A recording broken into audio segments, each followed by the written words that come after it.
çıktı, zor çıktı.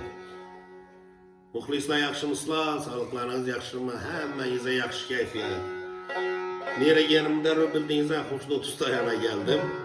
Acayip tar ustası, özümle şagirtim, qalaversə. Mənim bir tarım var idi. Hoşnut bilədi bunu, sədəpli tar. Bu nədir? Zukunittir. Sədəpli tar, bunu Hoşnut özü almıştırıb, dəstəşi əyrəyənədi ki, şunu alıb, tazadan zətib, Hoşnut Bey, əli deysə, gülliydidən bazı tavuşunu içdi, caranlap durdu. O zaman güzel oldu.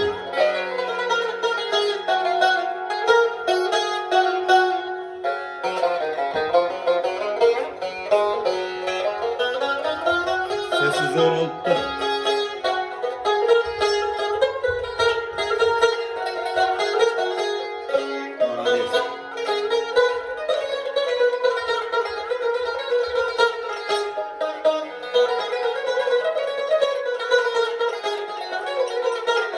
Perdelerim toşlayıp üzülüyor. Yine bir yerini aytayım bu yine. Video alıp oturgan Müzeffer.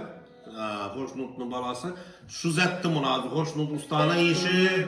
Başka işimin de işiyle şunu attırdı bazı yine. Sedep koyup oturgan bazı gördüm. Zor. Bir zakas tararken bir aytılgan. Sedep tar koyuşlarını kulağın görüp bazı buna bağa çıkıp durup məsləhətləşəmiz indi onu. Neçə getib koyuşlarını. Rahmet aytacakman Müzeffer sana amkette rahmet. Rahmet usta. Jilkelənəm ağdan bağlatıb, hazır şunu diye tüpzettik. Biz ne oğulçaba Firuz Bey şu çaladı indi bu tarını, Xuda xalasa.